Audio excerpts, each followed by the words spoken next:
Hello everyone, welcome to my channel M achiever. उम्मीद करती हूँ आप सभी अपने एग्जाम की प्रिपरेशन कर रहे होंगे, क्योंकि हमारा स्टार्ट 16, 17, 18 जनवरी को है।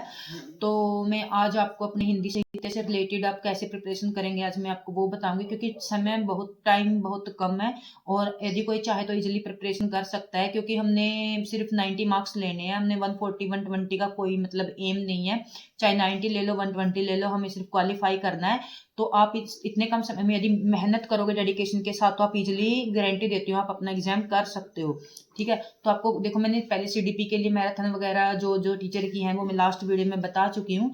तो मैं कम समय में आपको ज़्यादा बताने की कोशिश करूंगी। तो आपको करना क्या है, जो हमारा हिंदी सब्जेक्ट है इसमें देखो हिंदी साहित्य होता है और हमारा हिंदी साहित्य बहुत वाइड है। तो अब आपको इतने कम समय में कैसे करना है, देखो मैंने इतने एग्जाम दिए हैं, मुझे पता है इंपॉर्टेंट क्या है, क्या हम करना है क्या नहीं है। स्टार्टिंग में तो मुझे भी पता नहीं होता था क्या इंपॉर्टेंट है क्या नहीं है, बट एग्जाम देने से हमारा एक्सपीरियंस होता है। तो आपको देखो इतने कम समय में करना क्या है। देखो 15 नंबर का तो उसमें एनसीईआरटी का आता है, और 15 नंबर 15 के आसपास हमारी हरियाणा वो व्याकरण होती है, और 15-20 नंबर के आसपास हमारा वो होता है, हमारी जो हमारा साहित्य हिंदी का वो होता है। तो मैंने लास्ट जो जुलाई वाला एग्जाम है उसमें यही पैटर्न देखा है कि इतने इतने नंबर का है, तो 20-20 के 17-18 के समथिंग सभी तीनों पार्ट से हैं। तो आपको सबसे पहले एनसीईआरटी में क्या करना है कम समय में मैं वो बताऊंगी। एनसीईआरटी में आपको देखो, अब आपके पास इतना समय नहीं है कि आप सभी चैप्टर को पढ़ो, बट मैं तो प्रेफरेंस सभी चैप्टर को देती हूँ, क्योंकि चैप्टर के अंदर से क्वेश्चन आते हैं। तो अब ये कम समय के लिए है देखो, बट फिर भी यदि हम इतना कर लेंगे तो ये है 20 एनसीईआरटी का यदि 20 नंबर का आता है तो 16-17 नंबर आपके इजिली आ जाएंगे। ठीक है, क्योंकि मैंने केवीएस का एग्जाम दिया था तो मैंने सभी को पढ़ा था, बट इंडेक्स से बहुत क्वेश्चन आए थे। जो बच्चे इंडेक्स में पढ़ के चले गए होंगे तो उनका मतलब अच्छे मार्क्स आ गए थे। तो आपको देखो, ये हमारी सीआरटी की बुक है, क्षितिज है 10 क्लास की। यदि आप देखो इसको एक एक चैप्टर को रीड करोगे तो देखो टाइम लग जाएगा, बट जो कर सकता है मैं तो कहती हूँ कर लेना। बट फिर भी उसके लिए मैं वो बता दूंगी जो आप कम समय में इजिली कर सकते हो। देखो इसके अंदर सबसे पहले हमारा चैप्टर जैसे ये आता है हमारा काव्य खंड आता है। काव्य खंड में आपने क्या करना है, जैसे सूरदास है, तुलसीदास है, देव है, इनके जीवन परिचय को करना है। आप सभी के पास एनसीईआरटी बुक होंगी तो इसमें क्या करना है, आप सभी को जीवन परिचय करना है। तो जीवन परिचय के साथ ना जो भी चैप्टर होता है ना उसकी समरी दी होती है। देखो यहाँ पर समरी दी हुई है, यदि आपको दिख रहा हो तो, हाँ ये रहा, यहाँ पर देखो ये समरी दी हुई है। आप चैप्टर के साथ इस समरी को कर लेना। इस समरी के अंदर क्या होता है कि जो भी चैप्टर के अंदर है उसको शॉर्ट करके बता दिया जाता है, ये पात्र है, इस केस के अंदर ये घटना है। आप ये कर लेना, इससे भी आपका एग्जाम अच्छे से हो जाएगा। ये हर चैप्टर के अंदर एनसीईआरटी बुक के अंदर। और एक आपने जैसे ये चैप्टर है 10th चैप्टर है स्वयं प्रकाश का। इस चैप्टर का नाम है जैसे नेताजी का चश्मा।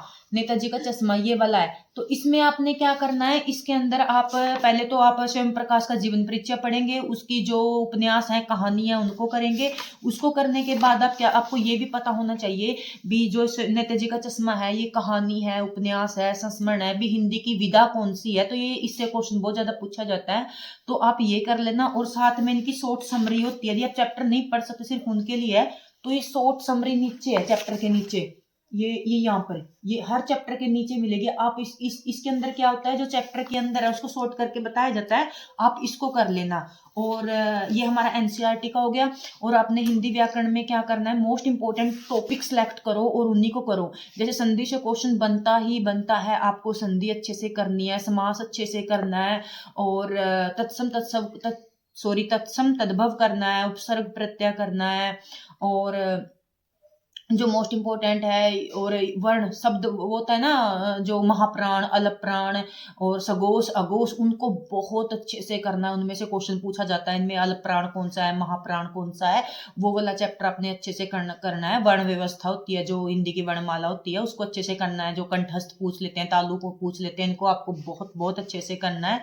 और मुहावरे लोकोक्ति आप मत करना, क्योंकि वो तो कहीं से भी पूछ लेते हैं, उनका कोई सिर पैर नहीं होता, वो तो हमारे कॉन्सेप्ट बेस होते हैं, हम वहां पर दे देंगे आंसर।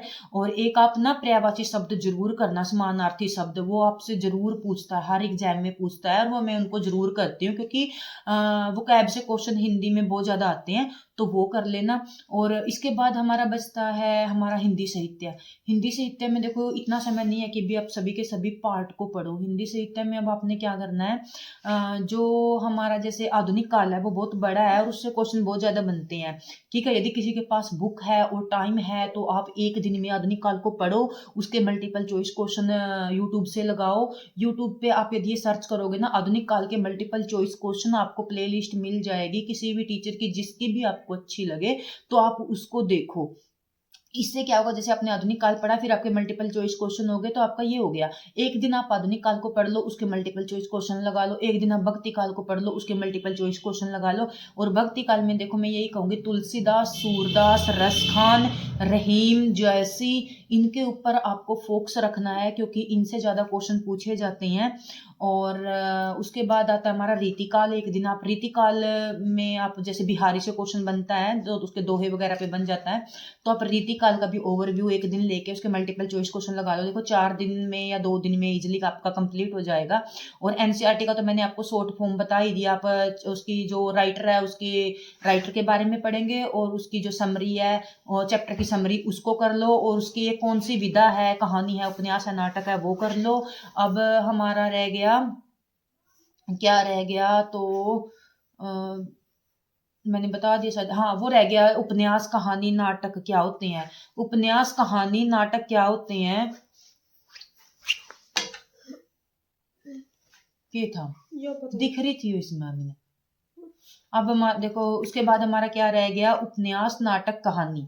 इसके लिए आप क्या करोगे, देखो अब आपके पास इतना समय नहीं है कि आप सभी को पढ़ो, बट इतना कर सकते हो कि भी आप मोस्ट इंपोर्टेंट उपन्यास के नाम से यूट्यूब के ऊपर सर्च करो, उनको लर्न कर लो। मोस्ट इंपोर्टेंट कहानी नाम से सर्च करो, मोस्ट इंपोर्टेंट कहानी कर लो, मोस्ट इंपोर्टेंट नाटक कर लो।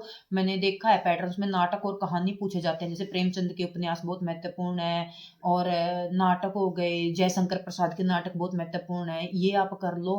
तो इससे आपका पेपर मैं मानती हूँ आपका, मतलब ये नहीं कहते 60 में से 60, बट हाँ 45 तक आप इजिली जा सकते हो। इतने समय में भी अपने सब्जेक्ट और सीडीपी और पेडागोजी पे फोकस करोगे तो मैं 100% गारंटी देती हूँ आपका एग्जाम हो जाएगा। अब इतना डिफिकल्ट नहीं है, क्योंकि हमारे टाइम में तो ग्रामर आती थी, इंग्लिश ग्रामर, हिंदी ग्रामर, और ग्रामर करने में बहुत टाइम निकल जाता था। तो अब तो पेडागोजी है, पेडागोजी पे तो माइंड बेस्ड क्वेश्चन कर लोगे, 4-5 क्वेश्चन तो आप इजिली कर लोगे, क्योंकि मैं भी पढ़ के नहीं गई थी, जो जुलाई में एग्जाम था मैंने एसएसटी से दिया था, तो वो भी इजिली हो गया था, क्योंकि ये थोड़े माइंड बेस होते हैं। और यदि आप एक दो जो थ्योरी से आते हैं उसके लिए मैंने आपको वीडियो में बता दिया है जर्नल पार्ट की तैयारी कैसे करनी है। यदि कोई आपकी क्वेरी हो तो फिर भी आप मुझे मैसेज कर सकते हैं, मैं आपका जरूर आंसर दूंगी। Thank you watching my video.